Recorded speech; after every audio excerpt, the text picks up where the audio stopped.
Vous êtes nombreux et nombreuses actuellement à rechercher une alternance. Je vous vois à chaque fois sur LinkedIn en train de partager vos documents, c'est-à-dire vos CV, vos lettres de motivation, vos books également. Je reçois aussi énormément de demandes d'alternance et je reçois aussi surtout beaucoup de questions concernant l'alternance et en me demandant mais comment faire pour trouver une alternance parce que je galère. Vous êtes là aussi nombreux et nombreuses à être complètement démunis parce que la plupart d'entre vous arrivent dans ce monde de l'alternance où il faut rechercher une entreprise, sauf que les écoles, faut dire ce qui est, nous ont jamais préparé à la recherche d'alternance et même les écoles auprès desquelles vous avez postulé vous ont promis monts et merveilles en vous disant qu'ils allaient vous épauler, vous accompagner, vous guider, sauf que dans les faits, vous vous rendez compte que ce n'est pas du tout le cas et on vous laisse vraiment dans la nature et vous devez vous débrouiller tout seul. Ce que je vais faire via cette vidéo, c'est que je vais vous donner des conseils pour avoir 90% de réponses plutôt que 10%. Je m'explique. Je pense que là, beaucoup d'entre vous doit postuler, doit contacter des personnes et j'imagine que vous avez très peu de réponses via vos messages. Le système que je vais vous donner, la méthode que je vais vous donner va faire en sorte que plutôt d'avoir 10% de messages, c'est-à-dire qu'une fois sur 4, on va vous donner une réponse, là, 4 fois sur 5, vous allez avoir une réponse. Là, au moins, vous aurez 90% minimum de réponses par rapport à vos demandes de candidature. Comprenez bien que c'est pas toi le problème, c'est la manière dont tu postules qui pose problème. C'est la démarche que tu utilises aujourd'hui qui n'est pas la bonne. Ce n'est pas toi. Tout le monde peut y arriver, tout le monde peut réussir. Mais c'est juste ta façon de faire qui n'est pas la bonne parce que j'en vois beaucoup sur LinkedIn et autres plateformes. Je vois beaucoup de candidatures et à chaque fois je me dis non mais c'est pas possible. Tu peux pas utiliser cette façon de faire. Si tu utilises aujourd'hui cette façon de faire, c'est sûr que tu ne vas pas y arriver et que tu vas droit dans le mur et que tu trouveras jamais ton alternance. Donc c'est parti, je vais vous donner mes 5 conseils à suivre à la lettre pour que vous ayez 90% de réponses si ce n'est pas positive, mais au moins constructive. Donc le premier conseil que je peux vous donner, c'est montrer, prouver que vous êtes autonome. Qu'est-ce que j'entends par là ? Il faut que vous montrez en fait à vos futurs responsables que vous pouvez vous débrouiller et que vous n'allez pas être un poids pour eux. La dernière fois, une de vos collègues, on va dire ça comme ça, qui recherche également une alternance, m'a fait part de son coup de gueule en me disant « mais franchement, ça me saoule parce qu'aujourd'hui, j'ai l'impression qu'on n'a plus le droit d'être alternant. » Dans le sens où j'ai l'impression que les responsables ou les entreprises attendent de nous alternants qu'on doit déjà tout savoir et qu'on n'est plus là pour apprendre. Je comprenais tout à fait ce qu'elle veut dire parce que, bien sûr, vous êtes alternant, vous êtes là pour apprendre et pour évoluer. Mais pour autant, il faut que vous prouviez à vos responsables que vous avez quand même une base. Ok ? Je m'explique. Là aujourd'hui, à cause de la conjoncture actuelle et du Covid et tout ça, on va pas refaire une explication là-dessus. Le monde du retail, vous le savez, a pris un grand coup. Et si le monde du retail a pris un grand coup, eh bien le personnel aussi. Aujourd'hui, il y a beaucoup plus de pression, les responsables ont beaucoup plus de pression et ont beaucoup plus d'enjeux. Ok ? Donc vos futurs responsables VM vont pas avoir le temps en fait, si vous voulez, de vous tenir par la main et de voir étape par étape comment fonctionner avec vous et comment voir ceci, comment voir cela. Non, il faut que vous ayez tout de même une base qui vont leur prouver que, ok, bien sûr tu es là pour apprendre, mais quand même, tu sais que quand demain je vais te donner telle mission, tu vas pouvoir te débrouiller, même si tu vas faire des erreurs et bien sûr, il faut que tu en fasses des erreurs parce que moi, je suis là pour t'aider et pour t'aiguiller et pour te guider. Mais pour autant, tu as une base qui est là et que je sais que je peux compter sur toi. Je sais que tu vas pouvoir m'épauler dans mes missions. En fait, c'est ça aujourd'hui le rôle d'un alternant, c'est que vous devez être prêt à pouvoir épauler votre responsable et que du coup, votre responsable puisse déléguer certaines de ses missions. Je vous donne un exemple. Demain, vous souhaitez plutôt trouver une alternance en tant que VM amont. Mais vous n'avez jamais utilisé la suite Adobe. vous ne savez pas du tout utiliser Photoshop, vous ne savez pas du tout utiliser Illustrator ou InDesign, qui sont vraiment les 3 logiciels qu'un VM amont doit connaître de manière indispensable parce que c'est les outils qu'il utilise tous les jours. Vous postulez pour un poste d'alternant en tant que VM amont. La responsable VM voit ça. Elle se dit, non, je ne peux pas prendre cette personne parce que j'ai besoin qu'elle connaisse au moins, même si elle ne connaît pas tout et qu'elle n'a pas une grande expérience dans ces logiciels, au moins si j'avais vu qu'elle avait les bases et qu'elle savait se débrouiller, eh bien je sais que j'aurais pu lui donner quelques missions pour la faire évoluer. Par exemple, je sais très bien que j'aurais pu lui donner des produits à détourer. Par exemple, au début, pour qu'elle se fasse la main et qu'elle se rappelle comment les logiciels fonctionnent. Je sais que je vais pouvoir lui donner des planogrammes à dessiner parce qu'elle sait utiliser l'outil Plume. Donc voilà, après j'aurai juste à rectifier certaines erreurs et lui conseiller comment faire pour s'améliorer. Mais si je vois qu'elle ne sait pas du tout utiliser le logiciel, moi j'ai pas le temps de lui expliquer comment Illustrator fonctionne, comment Photoshop fonctionne et comment InDesign fonctionne. Je suis pas là pour ça en tant que responsable. Et c'est pour ça que je vous disais que oui, c'est vrai qu'on vous demande beaucoup plus aussi de votre côté, on vous met beaucoup plus de pression, c'est vrai, mais parce que de leur côté, on leur met aussi également beaucoup de pression. Et oui, malheureusement, c'est tombé sur vous, sur cette nouvelle génération d'alternants. Mais voilà, c'est comme ça, c'est malheureusement la vie. Personne ne s'attendait à ce qu'on tombe dans une crise comme ça. Et il faut savoir s'adapter avec les aléas de la vie, avec les aléas de la société. Donc vraiment, montrez que vous êtes autonome. Pareil, deuxième exemple, si vous postulez pour un poste plutôt de VM terrain, montrez que vous avez les bases du VM terrain, montrez que vous connaissez un peu le vocabulaire, montrez que vous savez comment fonctionne un feuilleté, comment fonctionne un facing, comment habiller un mannequin, que vous avez déjà cette logique pour mettre en valeur une nouvelle collection de vêtements sur un mannequin. Vous savez imaginer des silhouettes, vous savez rectifier le tir parce qu'en tant que VM terrain, il faut être réactif. Vous avez cette réactivité parce que vous avez peut-être des exemples à donner, etc.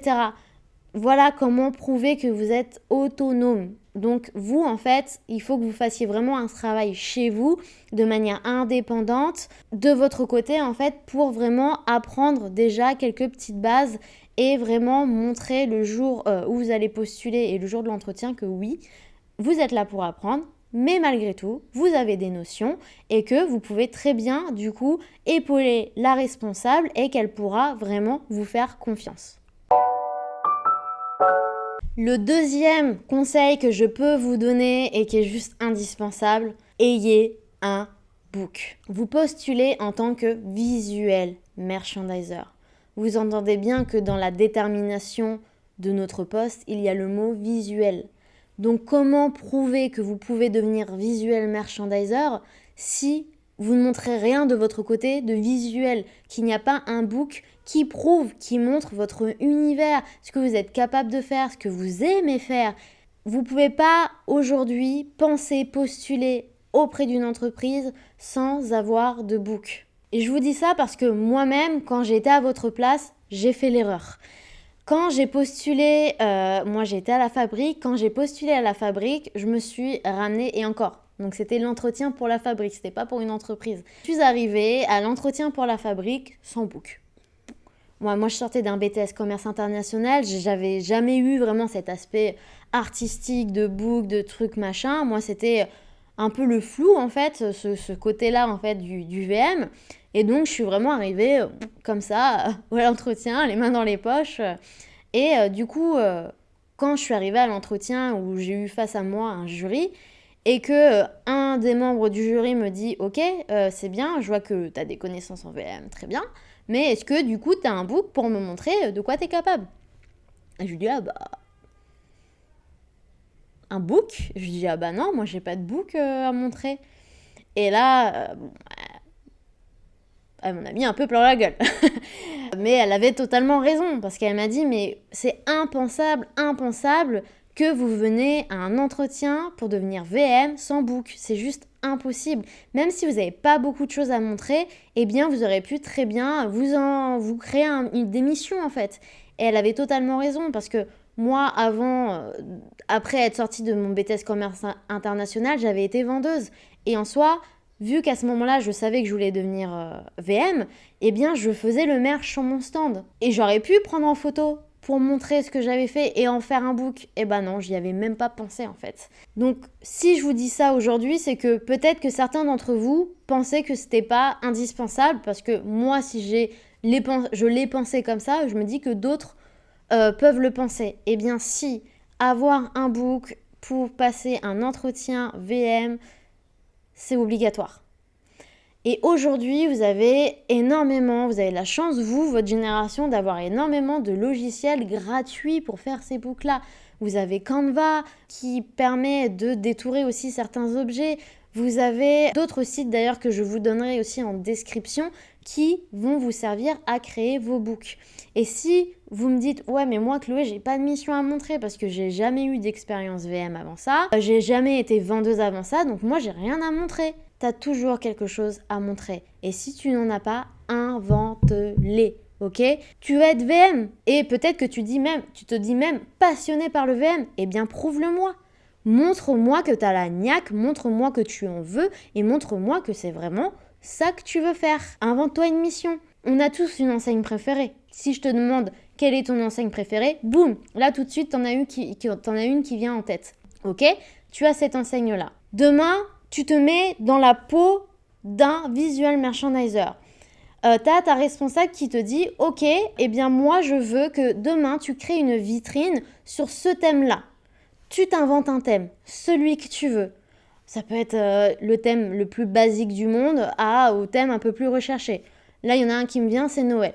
Thème hyper basique, ok ? Je repense à une enseigne, allez, Monkey. Ok, tu travailles chez Monkey et ta responsable te demande de faire une vitrine sous le thème de Noël. Eh bien, déjà, tu peux créer un mood board, ok ? Tu sais pas encore créer une vitrine, crée un mood board pour donner et interpréter ta façon de voir Noël chez Monkey, chez l'enseigne que tu as choisie, ok ? Parce que en soi, Noël, il peut y avoir aussi plein de sous-histoires différentes. Noël, vous verrez que chaque année, chaque enseigne raconte Noël différemment. Eh bien, vous avez votre manière de raconter Noël. Vous allez sur le site de Monkey, vous regardez les tenues, les assortiments produits qui rentreraient dans ce thème-là. Vous les sélectionnez, vous en créez des silhouettes. Vous détourez chaque objet que vous montrez, que vous trouvez, et vous les détourez et vous créez des tenues qui vont ensemble et qui rentrent dans le thème. Et bien là déjà, vous pouvez trouver peut-être 5-6 enseignes différentes, faire plein de thèmes différents. Et là déjà, dans votre book, vous avez 6 missions à montrer. Tout est possible. Vous avez ces 6 missions à montrer et même si vous voulez encore plus vous challenger, vous en créez même des vitrines. Il y a un autre site que je vous donnerai qui s'appelle FreePic qui donne gratuitement, vous pouvez télécharger gratuitement des façades de vitrines. Vous les utilisez, vous créez un univers dedans via les logiciels que je vous donnerai. Vous essayez de créer un peu de perspective, etc. Vous créez des montages avec des mannequins. Vous pouvez trouver des mannequins blancs sur Internet. Vous faites des montages avec les tenues que vous avez détourées. Vous les insérez dans votre vitrine et même si c'est pas un travail de pro, et encore une fois, vous êtes là pour apprendre, mais c'est pas grave. Et moi, au moins, en tant que personne qui vous fait passer l'entretien, je vois que tu te bats et que tu montres que tu es motivé et que même si tu n'as pas une connaissance énorme, mais au moins tu as fait l'effort de montrer. Et même si ta vitrine n'est pas parfaite, mais au moins je comprends l'idée. J'ai ton mood board, ok. En plus, tu me racontes ton histoire, tu me dis ce que tu as voulu mettre en avant. Je vois tes mannequins, je vois tes silhouettes et je vois ta vitrine. Ok, super. Et en plus, ça te donne matière à discuter pendant l'entretien. On va pas juste se regarder dans le blanc des yeux et parler de vos expériences précédentes. Non, là, on a matière à discuter et matière à te vendre et revendre et te démarquer. Donc, vous voyez, tout est possible. Vous pouvez très bien vous créer un book même si auparavant vous n'aviez pas de mission VM ou que vous n'avez pas été vendeuse.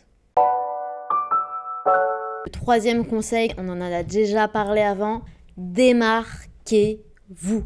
Donc déjà, comment on se démarque, c'est via le book parce que le book que vous allez montrer lors de votre entretien ou envoyer, il est propre et unique à vous. Il n'y a personne d'autre qui aura le même book que vous. Donc par rapport à votre univers, par rapport à votre créativité et là où vous voulez emmener vos futurs prospects, parce que moi je considère que les personnes, les responsables que vous cherchez à avoir pour qu'ils vous prennent en entretien, c'est vos prospects, ok ? Eh bien ce book, il vous appartient et c'est grâce à celui-ci que vous allez vous démarquer. Je vais pas arrêter de le dire ce mot parce que je pense qu'il y en a beaucoup qui l'ont pas encore compris. Sachez qu'un RH ou qu'un responsable, peu importe son poste, mais ceux à qui vous envoyez des CV, ils peuvent recevoir peut-être jusqu'à une vingtaine de CV par jour. Donc comment vous voulez que si vous venez avec un CV plutôt classique, sans book, que vous vous démarquiez face à une autre candidate qui là va amener tout le package, vous voyez ? Et tout à l'heure je vous parlais de CV, aussi le travail de se démarquer commence aussi avec votre CV. Essayez de sortir des sentiers battus avec votre CV. Je sais qu'on vous a appris des règles, comment faire un CV, il faut que la photo soit à gauche, que le titre soit en haut. Ok, on connaît tous. Mais justement, quand on regarde les CV, ils sont tous faits de la même manière finalement. Et le plus important dans un CV, c'est quoi ? C'est de mettre en avant les missions, les expériences qui vont vous mettre vous le plus en avant par rapport à ce futur poste de VM en alternance que vous recherchez. Donc d'une, vous n'avez pas besoin de mettre toutes les expériences. Voilà, j'en vois des fois, ils mettent tout. Il y a tout écrit, il y a toute la vie, toute leur vie qui est écrite, mais on s'en fiche en fait. Il y a des informations dont on n'a pas besoin de savoir, ok ? Il y en a aussi qui vont écrire tout petit, donc forcément on va pas le lire. Et déjà, sachez que je pense que la plupart, parce que si moi je le fais, je pense que d'autres le font, mais la plupart de ceux qui reçoivent vos CV, ils les lisent pas en entier, ils les lisent en diagonale, ils vont s'arrêter sur quelques infos. Et donc si vous mettez beaucoup de choses et que c'est écrit en petit et que là franchement on le lit même pas le CV en fait, on le lit même pas. Donc déjà le travail aussi commence par le CV parce que c'est déjà le premier document que vous allez envoyer à votre prospect. Donc déjà démarquez-vous par rapport à la créa de votre CV, l'univers aussi de votre CV, les couleurs que vous allez utiliser, l'agencement que vous allez utiliser. Moi j'en vois des fois des CV passer, ils sont waouh quoi. Ils vont être faits sur plusieurs pages. Bah pourquoi pas, j'ai envie de vous dire, la personne a décidé de faire ça sur plusieurs pages. Moi je trouve ça très cool. Il y en a qui font maintenant aujourd'hui des CV vidéo. Bah ouais, pourquoi pas, c'est clairement aujourd'hui ce qui nous entoure, avec les TikTok, avec les Reels, Instagram, etc. Alors bien sûr, il y en a qui sont pas à l'aise en vidéo et ça sert à rien de se forcer pour au final ne pas s'aimer, se dire oh là là, non mais je suis trop nulle et encore une fois se mettre soi-même des bâtons dans les roues, c'est pas ce qu'on recherche. Si vous n'êtes pas à l'aise avec les vidéos ou que vous n'avez pas à faire de montage vidéo, ne forcez pas, c'est pas grave, c'est pas grave, vous inquiétez pas. Tout ça pour vous dire qu'il faut se démarquer aussi via votre CV. Et attention, là j'en sais un avertissement à ceux et celles qui utilisent les CV Canva. Donc comme je vous disais, Canva c'est un super logiciel, ok, c'est un super site. Mais en fait, on vous reconnaît de loin. Ceux qui utilisent les CV Canva et que vous n'avez même pas essayé de les personnaliser un minimum, ou non, vous avez juste rempli avec vos informations personnelles. Bah oui, ok, les CV, ils sont beaux, ils sont bien agencés, ils sont bien réfléchis, l'UI UX est respecté, ok. Sauf que vous faites tous la même chose. Et du coup, dès qu'on voit ce CV-là, on se dit, bon. En fait, il passe encore à la trappe, parce que moi, dans mon fil d'actualité LinkedIn, j'en vois des CV passer, mais justement, vu que même si c'est pas les mêmes couleurs, même si c'est pas les mêmes, au final, au bout d'un moment, on les laisse défiler, en fait. Donc, si vous choisissez le CV Canva, faites, c'est très bien, mais au moins essayez de le personnaliser un minimum, essayez de faire un peu à votre sauce, quoi, avec votre univers, votre créativité. Vous êtes VM, vous êtes censé quand même être un peu créatif, donc montrez-le moi aussi à travers votre CV. Une autre information que je voulais donner et qui peut faire un peu mal, moi mon but c'est pas de vous blesser, mais de vous faire réussir et faire en sorte que vous ayez votre alternance. Partez du principe que personne ne vous attend, ok ?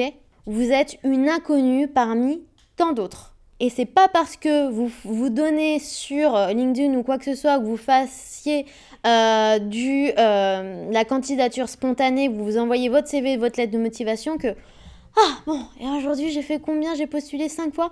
Bon bah c'est bon, allez, je peux aller regarder ma petite série Netflix. C'est pas suffisant en fait.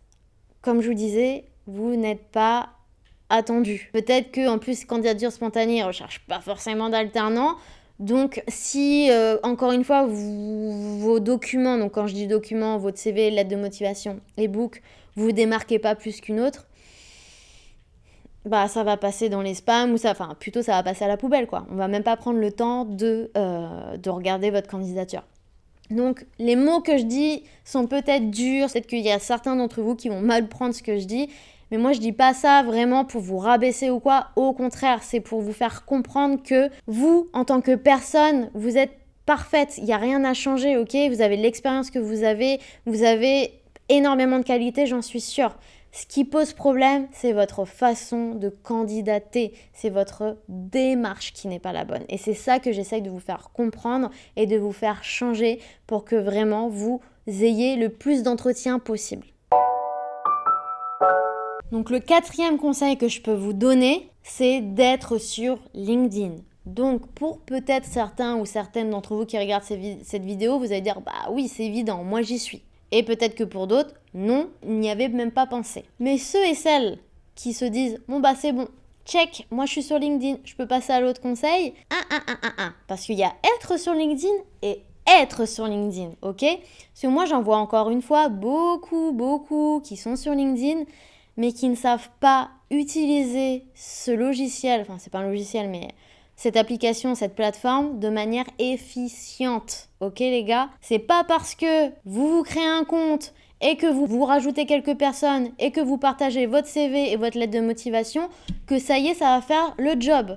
Ne restez pas sur vos acquis, ok? Ne restez pas sur vos acquis. Aujourd'hui, comme je vous l'ai dit en début de cette vidéo, il faut se battre pour avoir son alternance, ok? Sur LinkedIn, comment il faut l'utiliser de manière efficiente? Tout d'abord, ne faites pas que liker des publications que vous trouvez intéressantes. Non. Partagez-les, repartagez-les. Publiez des articles que vous voyez.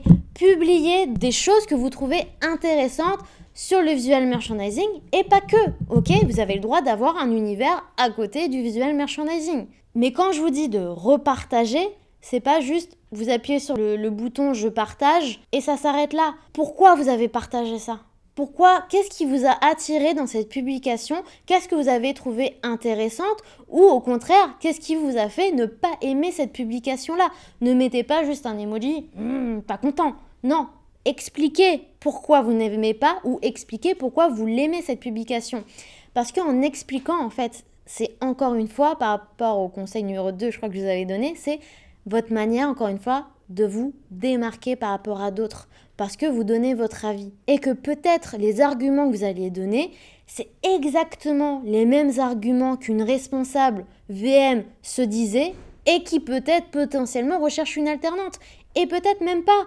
Mais par rapport à ce que vous allez dire, ça va la séduire. Elle va se dire, elle m'intéresse, j'ai envie d'en savoir plus sur elle. Vous voyez?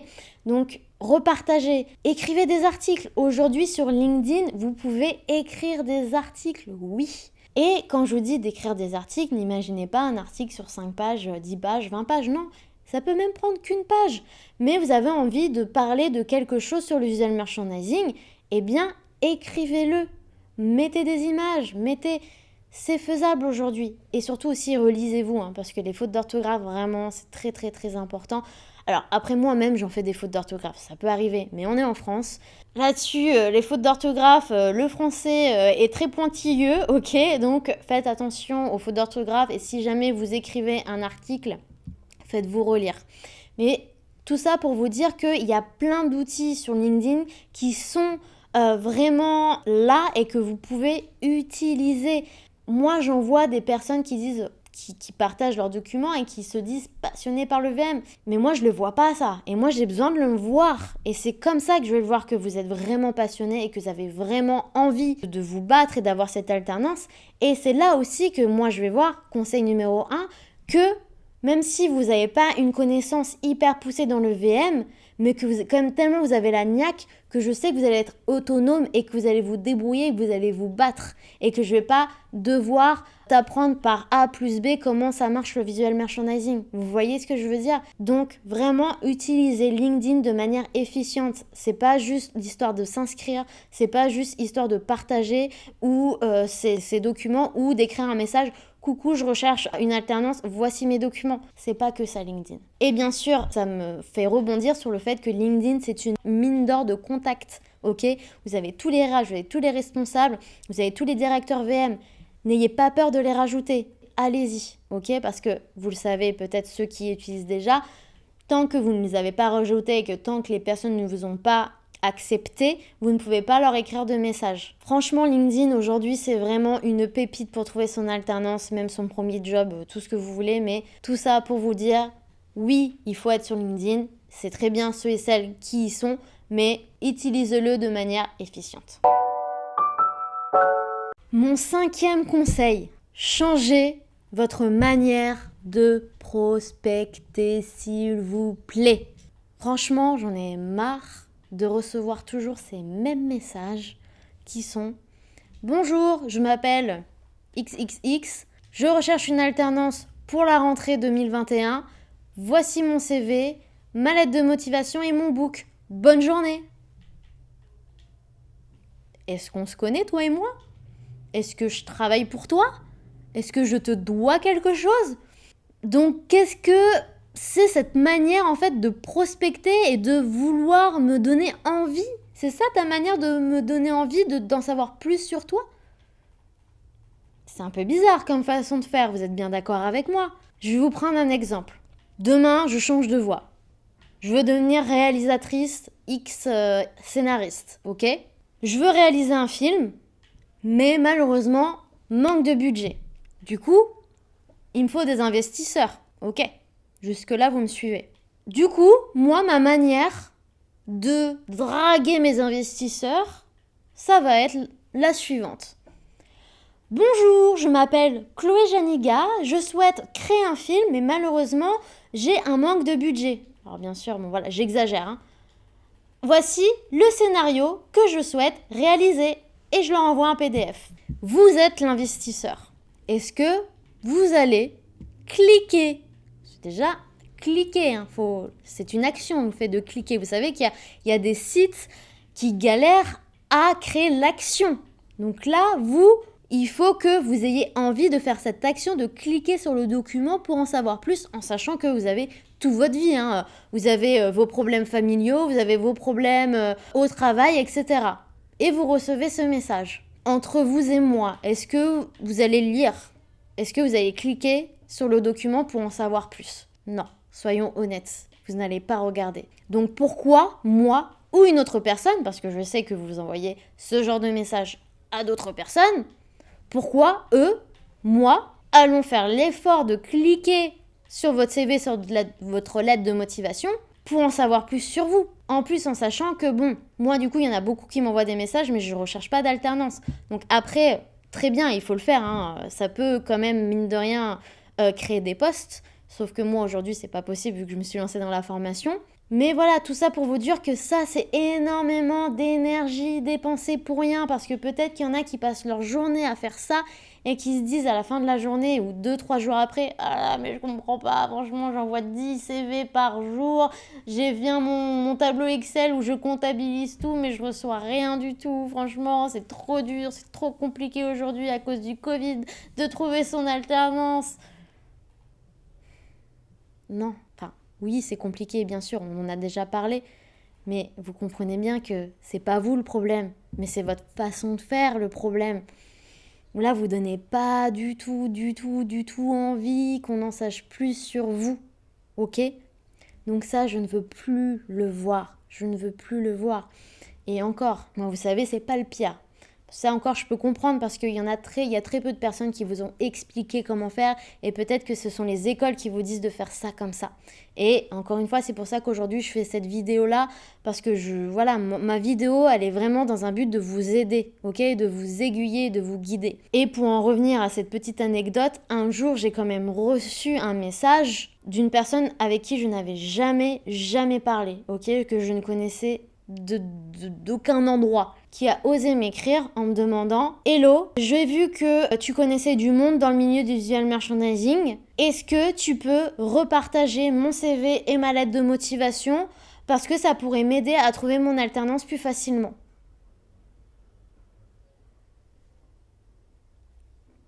What? Non mais sérieusement, franchement, moi je suis pas quelqu'un de foncièrement méchante, ok? Mais quand je le suis, eh bien je le suis vraiment. Et du coup, j'étais prête à lui envoyer un message, mais bombe. Et je me suis dit non, franchement, c'est quoi? Je vais juste expliquer gentiment que c'est pas une façon de faire et que on ne demande pas ça à quelqu'un parce que en fait, je ne la connais pas et enfin qui elle est. Alors là, pour le coup, elle a confiance en elle. Hein. Là, il n'y a pas de souci. La confiance en elle, la confiance en soi, elle n'est pas à revoir. Bref. On retourne sur ce qu'on disait. Mais voilà, vraiment, le fait de changer votre prospection, c'est super important. Donc là, vous allez me dire, ok, mais du coup, comment je fais? C'est quoi ta méthode? Il faut draguer votre prospect. Alors quand je dis draguer, faut pas le prendre bien sûr au premier sens, au sens propre, il faut le prendre au sens figuré. C'est-à-dire qu'il faut lui envoyer du rêve, il faut le teaser en fait. Il faut teaser cet interlocuteur. Demain, quand une enseigne, elle recherche des clients, elle va pas juste lui lâcher le truc en mode voilà. Non, elle vient une fois, elle vient deux fois, elle a appris à le connaître. Elle a appris à comprendre ce qu'elle aimait, ce qu'elle n'aimait pas. Eh bien il faut que vous fassiez en fait la même chose. Quand vous rajoutez quelqu'un, prenez le temps de regarder son profil, ce qu'elle a fait dans la vie, les missions sur lesquelles elle a travaillé. Prenez le temps de voir les publications, le genre de publications qu'elle partage et prenez le temps d'apprendre à la connaître. Et en fait, plutôt que d'envoyer un message du style « Bonjour, voici mon CV, ma lettre de motivation », qui est clairement un message fermé et non pas ouvert, où là, c'est soit vous avez une réponse, soit vous n'en avez pas. Et si vous avez une réponse, c'est ok, je vais regarder. Et au final, vous n'avez jamais plus de réponse. Si vous arrivez plutôt avec un message du style bonjour, je m'appelle Chloé. Moi, mon rêve, ce serait d'être VA Maman. Et j'ai vu que vous étiez VA Maman. Et j'aimerais bien en savoir plus sur vos missions, etc. Pour vraiment pouvoir plus cibler peut-être mon CV. Parce que j'essaye de postuler et j'y arrive pas. Et j'aurais vraiment besoin d'un regard, du moins d'un avis et de conseils d'experts comme vous l'êtes. Pour vraiment m'améliorer et pouvoir changer et adapter mon CV. Moi je reçois ça, bien sûr que j'ai envie de t'aider en fait, bien sûr que j'ai envie d'en savoir, de pouvoir te conseiller parce qu'en plus tu flattes mon ego. Et en fait c'est ça qu'il faut faire, c'est flatter l'ego des personnes que vous contactez. C'est ça, bien sûr que moi là j'ai envie de te répondre. Ou ça peut être aussi un message du style « Bonjour, j'ai vu que vous aviez partagé cette publication-là. Ah là là, je partage complètement votre avis, je suis complètement d'accord avec vous. D'ailleurs, est-ce que vous n'auriez pas d'autres concepts de ce style de boutique? Parce que moi, ça m'intéresse pour ma culture merch, d'en savoir plus. » Et une fois que vous avez catché l'attention de votre prospect, c'est là que de fil en aiguille, vous allez amener le sujet de votre alternance. Mais c'est pas d'entrée de jeu comme ça. C'est après, vous allez pouvoir lui dire « Ah d'ailleurs, je recherche une alternance. Est-ce que vous pouvez me dire si mon CV, ma lettre de motivation, mon book est intéressant ?» Parce que je reçois très peu en fait de retours. J'ai très peu de retours constructifs et du coup, j'arrive pas à savoir ce qui ne va pas et j'ai besoin de vous. Déjà là, boum, qu'est-ce qui va se faire dans la tête de votre prospect? C'est qu'elle va comprendre que vous êtes à la recherche d'une alternance. Déjà, sans l'avoir dit, elle l'a compris. Et elle va vous guider, elle va vous aider. Et le fait d'aider quelqu'un, on se sent encore plus concerné par la personne qu'on aide. Et donc, bien sûr, moi, quand je vais retourner dans mon entreprise, dans mon enseigne, et que je vais entendre que tel collègue recherche une alternante, je vais penser à toi tout de suite et je vais t'en parler. Et c'est là que cette méthode va vous donner 90% de réponses, donc pas forcément positives, mais au moins constructives, qui peut amener à une réponse positive, qui peut amener à une alternance. Contrairement à vos 10% de réponses, et quand même, et encore 10%, je pense que je suis gentille, mais même peut-être un moins, parce que quand vous envoyez comme ça d'emblée votre candidature et que vous dites que vous recherchez une alternance, je suis sûre que vous recevez très très peu de réponses, ou alors les réponses que vous recevez, c'est « Ok, merci, je vais jeter un coup d'œil » et ça s'arrête là. Et après, il y en a peut-être, en utilisant cette méthode-là, ils ont réussi, et tant mieux pour eux. Mais là, plus on se rapproche de septembre, moins vous avez de possibilités de trouver votre alternance. Donc là, plus il faut se battre aussi. Ok ? Donc vraiment, vraiment, changez. Moi, cette façon de prospecter, s'il vous plaît. Et aussi, un autre truc que je vois et que je me dis, mais arrêtez de juste partager votre CV en fil d'actualité ou votre book. Voilà, voici mon book et mon CV. Je recherche une alternance pour 2021. Il y en a pour qui ça a fonctionné bien. Mais moi, ce que je préférerais, c'est que quand vous mettiez ce CV, raconte-moi un peu ce que tu mets en texte. Fais-moi un petit descriptif. Quand tu me partages ton book, me partage pas ton book en intégralité. Là, tout à l'heure, j'étais sur LinkedIn et j'ai vu une personne partager son book. Mais genre, comme ça. D'un coup, il n'y a pas de texte, il n'y a rien. Elle a partagé son book. Ok, bah moi, ma curiosité fait que, bien sûr, je regarde, mais je regarde même pas jusqu'au bout et je survole. Alors que si elle avait ciblé une mission de son book, ok, une mission de son book et qu'elle l'avait expliqué avec un texte descriptif, là, j'aurais lu, là, j'aurais regardé et là, ça m'aurait donné encore plus envie de regarder son book dans son intégralité, ok ? Donc, ne pas arrêter de rester sur vos acquis, ok ? Et vraiment utiliser LinkedIn de manière efficiente en vous démarquant et vraiment en vous battant et pas juste en partageant le truc comme ça. Sur ma to-do list, j'avais pour but d'aller voir 10 personnes. C'est bon, je l'ai fait. Je vais regarder ma série Netflix. C'est pas comme ça que ça fonctionne, ok ? Et le dernier conseil que je peux vous donner, c'est de vous entraîner à parler devant un miroir. Qu'est-ce qu'elle raconte celle-là ? Quand vous allez devoir passer un entretien et que vous êtes tout stressé parce que vous ne savez pas ce que vous allez pouvoir raconter, machin, c'est parce que peut-être vous ne vous êtes pas assez entraîné avant. Et le fait de parler devant un miroir, eh bien ça va vous montrer toutes les erreurs que vous faites.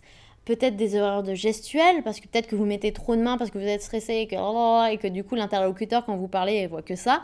Peut-être que vous cachez trop vos mains, alors que si vous ne le savez pas, il faut toujours avoir les mains visibles, voilà, sur une table, ce qui montre que vous avez confiance en vous. Que si vous avez les mains dans vos jambes comme ça, entre vos cuisses, oula, moi ça me fait dire que bon, t'es pas très à l'aise, voilà, ce qui peut arriver bien sûr, mais malheureusement, pendant les entretiens, on juge à l'attitude et on juge pas, on va pas pousser plus que ça.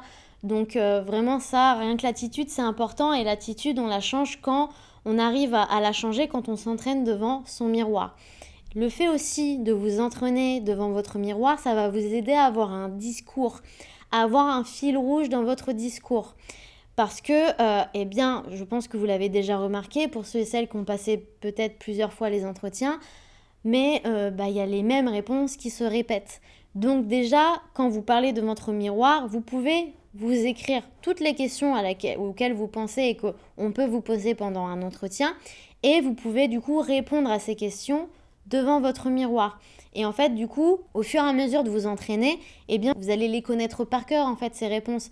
Alors bien sûr, il ne faut pas les réciter, ce n'est pas le but, mais au moins, quand vous allez passer vos futurs entretiens, vous allez être à l'aise, plus à l'aise que la normale, parce que vous serez préparé aux questions. Et vous allez aussi pouvoir prendre le temps d'expliquer. Parce que souvent, quand on est dans un entretien, on débite. On n'arrête pas. Et des fois, du coup, en fait, on perd le fil de ce qu'on disait. Pourquoi ? Parce qu'en fait, quand on parle, eh bien, on ne respire pas. Ok ? Et ça va dire que mon cerveau, il n'est pas oxygéné. Et quand le cerveau, il n'est pas oxygéné, eh bien, forcément, on se perd complètement dans notre discours parce qu'on n'a pas le temps de réfléchir à ce qu'on dit, on ne s'écoute pas en fait. Alors que quand, voilà, on parle, on prend un temps de pause, on prend le temps de respirer, et bien là, vous allez être beaucoup plus à l'aise pour votre entretien. Et ça se prépare. Et du coup, ça se prépare comment? En vous entraînant à parler devant votre miroir. Donc vraiment, faites-le. C'est sûr que c'est pas un exercice qui est facile, mais ça ne peut que être bénéfique pour vous. On arrive enfin à la fin de cette vidéo. Donc pour conclure, pour récapituler tout ce que je viens de dire, donc oui, en effet, vous n'êtes pas dans la meilleure des périodes. Ça, c'est sûr, et on va pas le remettre en cause, ok? Mais il y a toujours moyen de moyenner. Ça, c'est ma phrase, il y a toujours moyen de moyenner. Et si aujourd'hui vous êtes face au mur, c'est pas à cause de vous et de vos compétences, mais c'est à cause de votre manière de faire. Démarquez-vous, faites-vous un book, utilisez LinkedIn de manière efficiente. Montrez que vous êtes autonome, montrez que vous avez la niaque et que vous pouvez vous débrouiller tout seul. Que oui, vous êtes là pour apprendre, mais il n'y a pas tout à revoir, ok? Vous avez une base et vous savez comment vous débrouiller. Et aussi, pour ceux et celles qui vraiment débutent dans le monde du visual merchandising, qui connaissent, vont vraiment connaître, achetez-vous des livres. Montrez que vraiment, lors des entretiens, vous avez le jargon, vous avez le vocabulaire, vous savez de quoi vous parlez. Si ceux et celles qui veulent devenir VMAMO en alternance, mais n'ont pas de connaissances sur les logiciels, faites des formations. Pour ceux et celles que ça intéresserait, via Merch Academy, donc c'est le centre de formation que j'ai créé en ligne, eh bien j'ai créé un blog pour apprendre Illustrator et apprendre Photoshop avec les outils dont vous avez besoin en tant que VM. Donc vous allez avoir le condensé d'informations dont vous avez besoin et pas plus. Je vais vous mettre le lien en descriptif aussi si ça vous intéresse, mais au moins cette mini formation pourra vous donner toutes les bases pour arriver et réussir à vous donner encore plus de chances de décrocher votre future alternance parce que vous pourrez prouver par A plus B que vous savez utiliser ces logiciels. Parce que moi, durant ces blocs, eh bien, je vous demande de faire des exercices avec des rendus à me rendre. Donc ces rendus-là, vous pourrez les utiliser pour les mettre dans votre book. Et moi, en tant que recruteur, recruteuse, eh bien, grâce à ces rendus-là, je pourrais voir du coup que oui, en effet, tu sais utiliser la suite Adobe. Donc, ok, moi ça me rassure et je sais que je peux compter sur toi. Et c'est ça, le fait de prouver que vous êtes autonome et que surtout vous avez la niaque, c'est que waouh, la nana me dit que de base, elle n'avait pas de... La nana ou le mec, n'avait pas de formation VM, elle n'avait jamais utilisé la suite Adobe. Et là, cet été, elle a fait l'effort de prendre sur son temps et d'apprendre de nouvelles choses et de se former sur les logiciels de la suite Adobe. Et moi, je me dis, ok, cette meuf, cette nana, elle en veut et j'ai envie de lui donner sa chance. Donc, comme je vous le disais, faut pas baisser les bras. Il y a plein de façons de faire, il y a plein de choses à revoir pour mettre toutes les chances de votre côté et décrocher cette alternance. Voilà, j'espère que cette vidéo vous aura plu et qu'elle vous aura aidé. Surtout, n'hésitez pas à mettre des commentaires pour si vous avez des questions.